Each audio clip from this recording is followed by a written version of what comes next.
Hello and welcome to IGNOU BAPSH। BPG 173 का unit number 2 आज start हो रहा है, जिसका टाइटल है e governance concept and significance.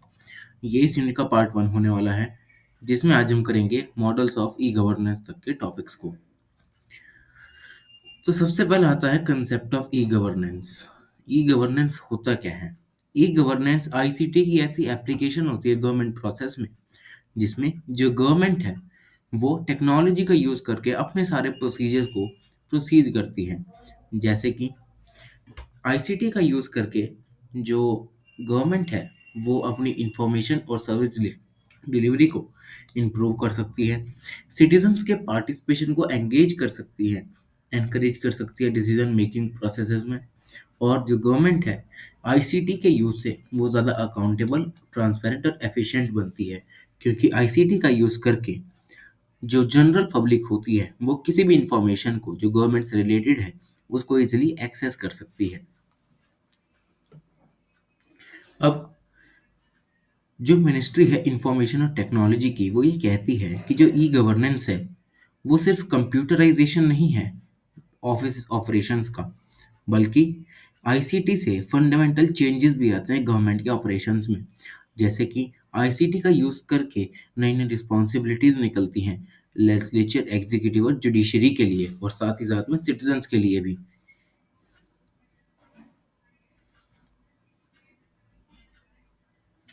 अब जो वर्ल्ड बैंक है वो मानता है कि जो ई गवर्नमेंट है वो प्रोसेस ऐसा है जिसमें जो गवर्नमेंट एजेंसीज होती हैं वो इंफॉर्मेशन टेक्नोलॉजी का यूज़ करके अपने सारे प्रोसीडिंग्स को परफॉर्म करती हैं, जिसमें कुछ लॉज को पास करना, किसी पब्लिक डोमेन में किसी इंफॉर्मेशन को ब्रॉडकास्ट करना, ये सब इंक्लूडेड होते हैं। जिससे कि जो गवर्नमेंट की सर्विस डिलीवरी होती है बहुत ज़्यादा वो एनहेंस होकर निकलती है, जो कि सिटीजन्स के लिए बहुत ज़्यादा बेनिफिशियल्स होती है और गवर्नमेंट के एम्प्लॉयज़ के लिए भी। आगे ई गवर्नेंस अगर हम देखें तो ई गवर्नेंस में सर्विस डिलीवरी नहीं होती।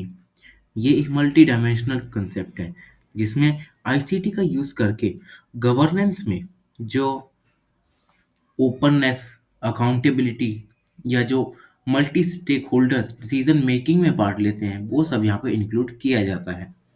अब आते हैं मॉडल्स ऑफ ई गवर्नेंस। अब जो प्रोफेसर एही हलैकमी हैं वो बोलते हैं कि ई गवर्नेंस में कुछ मॉडल्स आते हैं जिसके बेसिस पर ई गवर्नेंस को अच्छे से इम्प्लीमेंट किया जा सकता है। सबसे पहला आता है ब्रॉडकास्टिंग मॉडल, फिर आता है critical flow model, comparative analysis model, E advocacy mobilisation and lobbying model, interactive service model. अब इसमें सबसे पहला आता है ब्रॉडकास्टिंग मॉडल। अब इसमें जो गवर्नमेंट होती है वो पब्लिक डोमेन में डिफरेंट डिफरेंट मीडिया चैनल्स के थ्रू जो कि उसको कन्वीनियंट लगे वो उसमें गवर्नमेंट की कोई भी इंफॉर्मेशन को ब्रॉडकास्ट कर सकती है। जैसे कि जो पब्लिक है उसे पता लग जाए कि गवर्नमेंट आने वाले समय में कुछ ऐसी स्कीम्स लाने वाली है, गवर्नमेंट आगे क्या करने वाली है वो सब यहाँ पर ब्रॉडकास्ट किया जाए, जिससे जो सिटीजन्स हैं उन्हें पहले ही ये अवेयरनेस मिल जाए कि अब गवर्नमेंट हमारे लिए क्या क्या काम कर रही है। इससे जो पब्लिक होगी वो बहुत ज़्यादा अपनी जो इंफॉर्मेशन है उसको एक्सेस कर सकेगी, और आगे वेल अवेयर्ड जो सिटीजन्स हैं वो यहाँ पर बनते हैं इस मॉडल में। नेक्स्ट होता है क्रिटिकल फ्लॉ मॉडल। अब जैसे ही कोई गवर्नमेंट कोई स्कीम लॉन्च करती है, इमीडिएट स्कीम, तो उसका टारगेट होता है कि अपनी ऑडियंस तक ये पहुंचाया जाए वाया आईसीटी। अब फॉर एग्जांपल कि डीमोनेटाइजेशन जब हुआ, ये जो पब्लिक डोमेन में आया तो ये एकदम आया। अब जो ये आया पब्लिक डोमेन में वो था क्रिटिकल फ्लो मॉडल, जिससे वजह से जो पब्लिक थी उसे एकदम पता चल गया कि जो गवर्नमेंट है वो अब 1000 और 500 के नोट को बंद कर रही है, तो हमें ये सब काम करने चाहिए। तो ये होता है क्रिटिकल फ्लो मॉडल, मतलब टारगेटेड ऑडियंस को टारगेट करके वाइड पब्लिक डोमेन में अपनी इंफॉर्मेशन को दूसरों तक पहुंचाने का काम इस मॉडल में किया जाता है। अब इससे क्या होता है कि जो आईसीटी होती है इसमें डिस्टेंस और टाइम का जो कंसेप्ट आता है, जिसमें जो स्पीड ब्रेकर के रूप में आता है यहाँ पर डिस्टेंस और टाइम का, ये यहाँ पर बिल्कुल भी जो है इन्फ्लुएंस नहीं कर सकता। क्रिटिकल फॉलो मॉडल में एकदम से ही जो सारी इंफॉर्मेशन है वो दे दी जाती है ऑडियंस को, जिसकी वजह से जो टाइम और डिस्टेंस है वो वेल मेंटेन रह सके। आगे आता है कंपैरेटिव एनालिसिस मॉडल। अब इस एनालिसिस मॉडल में क्या होता है कि जो गवर्नमेंट होती है और जो प्रीवियस गवर्नमेंट होती है, प्रेजेंट गवर्नमेंट क्या करती है कि प्रीवियस गवर्नमेंट ने जो जो स्कीम्स उनके लिए प्रैक्टिस की थी, वो अब उन्हें क्या करते हैं, कंपेयर करते हैं अपने से। मतलब प्रीवियस गवर्नमेंट ने कोई भी जो स्कीम थी, अगर वो इम्प्लीमेंट नहीं हुई, तो प्रेजेंट गवर्नमेंट क्या करेगी, वो स्कीम इम्प्लीमेंट करेगी और लोगों को दिखाएगी कि देखिए, पहले वाली गवर्नमेंट ने जो स्कीम थी वो इम्प्लीमेंट नहीं की और हमने कर दी। ये आप हम अब ये क्या करते हैं, कंपैरिजन करते हैं दोनों की सिचुएशंस का। अब इस मॉडल की एक खासियत है कि डिजिटल नेटवर्क्स में आसानी से कैपेबल होता है। इसे कहीं भी हम ट्रांसमिट कर सकते हैं। हम इसे मीडिया में रख सकते हैं, इसे सोशल मीडिया पर डाल सकते हैं, इसे इलेक्ट्रॉनिक मीडिया में भी डाल सकते हैं। आगे आता है e advocacy, mobilisation and lobbying model.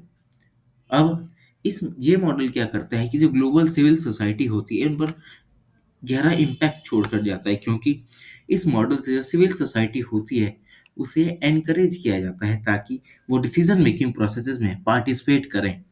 ये बेस्ड होता है एक well planned direction flow of information का। मतलब वेल प्लान्ड स्ट्रक्चर्ड में जो सिविल सोसाइटी है उसके लिए एक ऐसा माहौल बनाया जाए जिसमें वो सारी कम्युनिटीज़ को साथ लाकर गवर्नमेंट की जो भी प्रेजेंट स्कीम है उस पर कुछ फीडबैक दें, अपनी ओपिनियंस को रखें। ये सब यहाँ पर बनाया जाता है ताकि जो गवर्नमेंट है या जो सिटीजन्स हैं वो वेल इन्फॉर्म्ड रहें। इन्फॉर्मरी सिटीजन यहाँ पर मिल रहे हैं। आगे आता है इंटरैक्टिव सर्विस मॉडल। अब इंटरैक्टिव सर्विस मॉडल में क्या किया जाता है कि जो इंडिविजुअल्स हैं वो डायरेक्टली पार्टिसिपेट करते हैं गवर्नेंस के प्रोसेस में, ताकि जो ऑब्जेक्टिविटी और ट्रांसपेरेंसी है डिसीजन मेकिंग की प्रोसेस में वो बनी रहे आईसीटी के प्रोसेस के साथ साथ। इसमें ज़्यादा कुछ इंपॉर्टेंट नहीं है। आगे आता है सिग्निफिकेंस ऑफ ई गवर्नेंस। इस पे 2 बार इन्होंने क्वेश्चन पूछा हुआ है तो ये इंपॉर्टेंट बन जाता है। इसमें 2 पार्ट्स आते हैं, administrative development and effective service delivery. अब एडमिनिस्ट्रेटिव डेवलपमेंट में क्या होता है, सबसे पहले आता है ऑटोमेशन ऑफ एडमिनिस्ट्रेटिव प्रोसेस। अब जैसे एक ई गवर्न सिस्टम है, उसमें क्या होगा कि जो ह्यूमन इंटरवेंशन है वो मिनिमल होगा। मतलब ज़्यादा लोग नहीं चाहिए होंगे, कम लोगों में जो गवर्नमेंट की प्रोसीडिंग्स है उनको परफॉर्म किया जा सकता है, या कोई भी एडमिनिस्ट्रेशन से रिलेटेड वर्क है वो आराम से किया जा सकता है। इससे क्या होता है कि जो लोग होते हैं वो वेल अवेयर होते हैं इस नए नए इंटरफेस से, ई गवर्नेंस से, जो कि इनको मदद करता है आगे की प्रोसीजर को परफॉर्म करने में। अब इससे क्या होता है कि सारी जो फाइल्स होती हैं, पेपर फाइल्स जो होती हैं वो एलिमिनेट हो जाती हैं और यहाँ पर इलेक्ट्रॉनिकली हर चीज़ को परफॉर्म किया जा सकता है, जैसे कि बजटिंग, अकाउंटिंग, डेटा फ्लो। और इन सभी से जो गवर्नमेंट के काम में जो डिलेज आते हैं वो हट जाते हैं, क्योंकि पहले क्या होता है, एक फाइल किसी डिपार्टमेंट में गई, वही फाइल दूसरे डिपार्टमेंट में गई तो इससे डिले बढ़ता है। अब इससे क्या होता है, इलेक्ट्रॉनिकली कहीं भी एक फाइल को हम मेल के ज़रिए बहुत सारे डिपार्टमेंट्स तक भेज सकते हैं और वहाँ से रिप्लाई आता है। तो इससे क्या होता है, जो डिले होता है, अननेसेसरी डिले, वो रिड्यूस होता है। आगे आता है पेपर वर्क रिडक्शन। अब फाइल को एलिमिनेट कर दिया, ऑब्वियस सी बात है कि अब पेपर वर्क का रिडक्शन भी हो जाएगा। इलेक्ट्रॉनिकली हम फाइल्स को स्टोर करके रख सकते हैं, इंफॉर्मेशन को रिट्रीव कर सकते हैं इलेक्ट्रॉनिक फॉर्म में, ठीक है, जिससे लेस पेपर ऑफिस का यहाँ पर एमरजेंस होता है। मतलब पेपरलेस ऑफिस बन जाता है जहाँ पर फाइल्स कम और कंप्यूटराइज्ड मॉडल ज़्यादा वर्क करते हैं। इसमें जो एक कंसेप्ट है वो इंफॉर्मेशन को फाइल के रूप में यहाँ पर ट्रांसमिट करता है via small computers to each employees desk. अब हर एम्प्लॉय की डेस्क पर जो भी कंप्यूटर होगा वहाँ से कोई भी एक मेन सर्वर एक फाइल को सारे एम्प्लॉयज तक भेज सकता है, ना कि हर एक एम्प्लॉय को एक एक फाइल देकर। अब आगे जहाँ पर इंटरकनेक्टिव बढ़ती है, इंटरकनेक्टिविटी की वजह से जो फिजिकल मूवमेंट्स होती हैं वो यहाँ पर रिड्यूस होती हैं। ठीक है, ह्यूज जो पाइल्स होती हैं पेपर की, वहाँ पर इनका रिडक्शन देखा जाता है, मतलब जो पेपर भरे रहते हैं अलमीराज में, वो यहाँ पर कम हो जाते हैं। आगे होता है क्वालिटी ऑफ सर्विसेज। अब आईसीटी जब आती है गवर्नमेंट में, तो इसकी जो क्वालिटी होती है वो अपने आप ही इन्हेंस हो जाती है, क्योंकि जो जनरल पब्लिक होती है वो इसको कभी भी इंफॉर्मेशन को एक्सेस कर सकती है। इससे अकाउंटेबिलिटी बनी रहती है।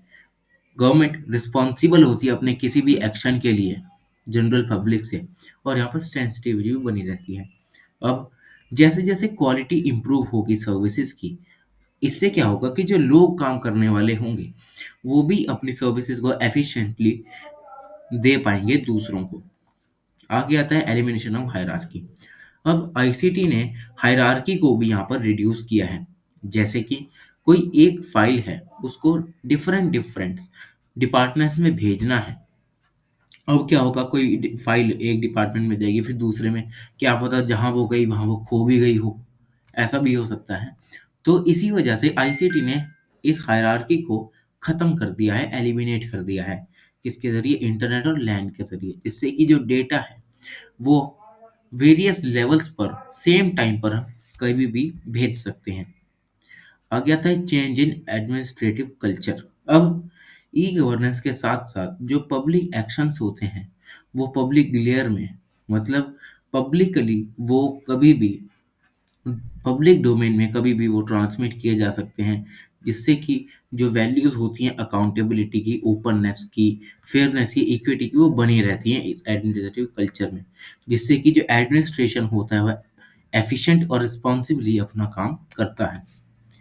आ गया था इफेक्टिव सर्विस डिलीवरी। अब इससे सर्विस डिलीवरी में क्या क्या इम्पैक्ट आता है? सबसे पहले आती है ट्रांसपेरेंसी। अब आईसीटी जैसे आ गई, कोई भी इंफॉर्मेशन कभी भी कोई एक्सेस कर सकता है, तो गवर्नमेंट में सबसे पहला इम्पैक्ट क्या होगा?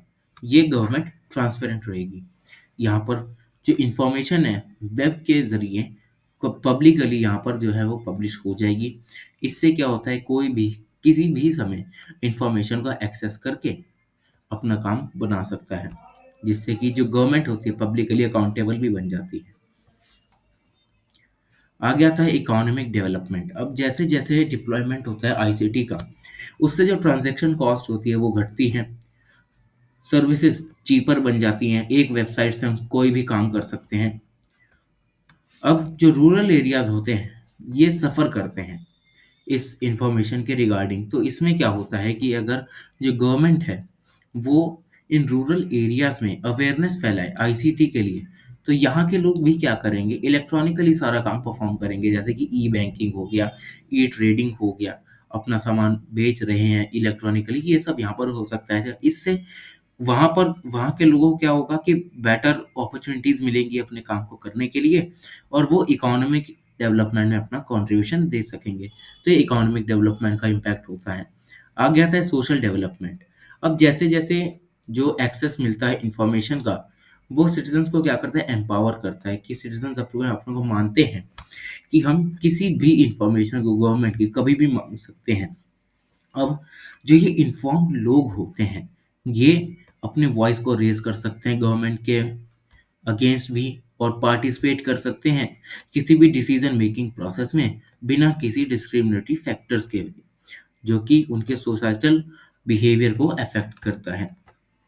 पहले क्या होता था, आईसीटी जब नहीं होती थी, तो कोई इंसान आता था किसी पार्टी का, वही कोई और को चुनता था, और वही इंसान क्या करते थे, वहाँ की पॉलिसीज़ वगैरह बना देते थे, और एक झूठा इन्फॉर्मेशन फाइल बनाकर गवर्नमेंट को दे देते थे कि ये सब यहाँ की प्रॉब्लम्स है वगैरह वगैरह। पर जब जब से आईसीटी आई है, सिटीजन्स कभी भी इंफॉर्मेशन को एक्सेस कर सकते हैं, पार्टिसिपेट कर सकते हैं डिसीजन मेकिंग के प्रोसेस में, अपने ओपिनियन को आराम से रख सकते हैं।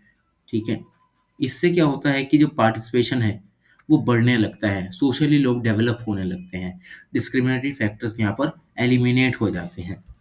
आगे आता है स्ट्रेटेजिक इंफॉर्मेशन सिस्टम। अब जैसे-जैसे ऑर्गेनाइजेशनल जो एनवायरनमेंट है वो चेंज हो रहा है, इसमें जो कॉम्पिटिटिवनेस है वो इंक्रीज हो रही है, कंपटीशन बढ़ रहा है, तो इससे जो फंक्शनरीज होते हैं उनकी परफॉर्मेंस पर यहाँ पर प्रेशर बढ़ने लगता है। तो इसीलिए जो इन्फॉर्मेशन होती है इन सभी के रिगार्डिंग मैनेजमेंट के लिए, वो यहाँ पर पब्लिकली इसको पब्लिश कर सकते हैं, जिससे कि जो लोग हैं वो इनसे इंफॉर्मेशन लेकर अपना काम अच्छे से कर सकें। और इससे क्या होता है कि जो आईसीटी का यूज़ करके जो ये पब्लिश करते हैं, उससे जो लोग होते हैं वो अपनी स्ट्रैटेजिक इंफॉर्मेशंस को सही से अपने पास आराम से स्टोर करके रख सकते हैं बिना किसी डर के। नेक्स्ट टॉपिक आता है enabling a compatible environment for e governance and implementation in public organisations. सबसे पहला होता है बिल्डिंग अ कॉग्नियल इन्वायरमेंट। अब पहले क्या होता था कि जो लोग होते थे वो इन टेक्नोलॉजी के बारे में जानते ही नहीं थे। एक दिन अचानक क्या हुआ कि जो गवर्नमेंट है उसने आईसीटी को कंपलसरी बना दिया हर जगह पे। ऐसा थोड़ी ना होगा कि जो लोग आईसीटी को जानते ही नहीं वो इसमें काम कर पाए। तो इसमें गवर्नमेंट को क्या करना चाहिए? गवर्नमेंट को एक ऐसा इन्वायरमेंट क्रिएट करना चाहिए जिसमें वो जो सिटीजन्स हैं उनको अच्छे से आईसीटी की ट्रेनिंग दी जाए। इस टेक्नोलॉजी का यूज़ कैसे करें गवर्नेंस के प्रोसेस में, अपने खुद के पर्सनल यूज़ के लिए भी वो यहाँ पर इनको बताया जाए, ताकि एक ऐसा इन्वायरमेंट बने जिसमें जो लोग हैं वो आराम से आईसीटी का यूज़ करके कुछ भी परफॉर्म कर सके। तो गवर्नमेंट का काम यहाँ पर ये होना चाहिए। यही होता है बिल्डिंग अ कॉग्नियल इन्वायरमेंट। अब identification of e governance projects and prioritisation. अब यहाँ पे जो ई गवर्नेंस के प्रोसेस हैं इनको आइडेंटिफाई करना चाहिए कि यूनियन के स्टेट पर क्या ज़रूरत है, स्टेट लेवल पर क्या ज़रूरत है ई गवर्नेंस के इनिशिएटिव्स की, ताकि जो पब्लिक डोमेन है इनको इनमें फंक्शनल किया जा सके। अब ऐसे इनिशिएटिव्स में क्या होता है कि जो टाइमली और यूज़फुल इंफॉर्मेशन होती है वो यहाँ पर सिटीजन्स को दे दी जाती है, और कोई भी यहाँ पर डेटाबेस नहीं बनाया जाता, ताकि जो सिटीजन्स हैं वो अपना जो डिसीजन है वो अच्छे से बना पाए। आगे आता है बिजनेस प्रोसेस री इंजीनियरिंग। अब हर फंक्शन के लिए जो गवर्नमेंट ऑर्गेनाइजेशन है वो कुछ स्पेसिफिक सर्विस या कुछ टास्क परफॉर्म करती है, जो कि स्टेप बाय स्टेप जिसका एनालिसिस होता है, ताकि कोई भी जो मुश्किल है इसके बीच में वो यहाँ पर ना रह सके, ताकि इसमें जो रेशनैलिटी और सिंप्लिसिटी है वो यहाँ पर बनी रहे। ये एनालिसिस तभी हो पाता है जब सारे स्टेक होल्डर्स के व्यू पॉइंट्स एक जगह इनकॉर्पोरेट करें, जिससे जो सिटीजन है वो अपनी सिटीजन सेंट्रिसिटी को यहाँ पर बनाया रख सकें इस एक्सरसाइज में। आगे आता है capacity building and creating awareness. अब गवर्नमेंट को या किसी भी ऑर्गेनाइजेशन को क्या करना चाहिए? सारे जो इंडिविजुअल्स हैं जो कि काम करने के इच्छुक हैं, वो जो जानते हैं कि उन्हें काम करना है, वो चाहते हैं कि उन्हें काम मिले, उसके लिए क्या करना चाहिए कि उन सभी को प्रॉपर ट्रेनिंग देनी चाहिए। कुछ ऐसी स्किल्स सिखानी चाहिए जिससे वो ई गवर्नेंस में अपना कंट्रीब्यूशन दे सकें। और हर गवर्नमेंट ऑर्गेनाइजेशन को कुछ ना कुछ ऐसे कैपेसिटी असेसमेंट देने चाहिए जिससे कि जो बेसिक ट्रेनिंग है पर्सनल की वो यहाँ पर हो सके, और गवर्नमेंट के डिसीजन मेकिंग प्रोसेस में या किसी भी अदर प्रोसेस में वो अपना कंट्रीब्यूशन दे सकें। आगे आता है इम्प्लीमेंटेशन। अब इम्प्लीमेंटेशन जब होता है ई गवर्नेंस के प्रोसेस का, उसमें एक डिटेल प्रोजेक्ट मैनेजमेंट भी होना चाहिए जिसमें ये पता लगाया जा सके कि कौन कौन से जो कंपोनेंट्स एक्टिविटीज़ हैं वो कहाँ पर लैग कर रहे हैं, कहाँ पर ज़्यादा इम्प्रूवमेंट की ज़रूरत है। ये इम्प्लीमेंटेशन में यहाँ पर काम आता है, ताकि जो करेक्शन है वो यहाँ पर पहले ही कर दिया जाए, बाद में ना करना पड़े। आगे आता है मॉनिटरिंग एंड इवैल्यूएशन। अब जो ई गवर्नेंस का प्रोसेस इम्प्लीमेंट अच्छे से हो गया तो उसे मॉनिटर भी करना चाहिए, ताकि ये पता लगाया जा सके कि जो फंक्शनिंग है एज पर द प्लान वो हो रही है कि नहीं। अब इवैल्यूएशन यहाँ पर किया जाता है सक्सेस और फेलियर्स का।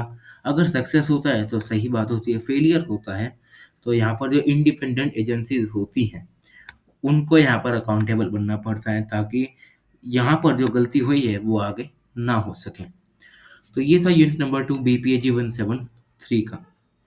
Thank you so much.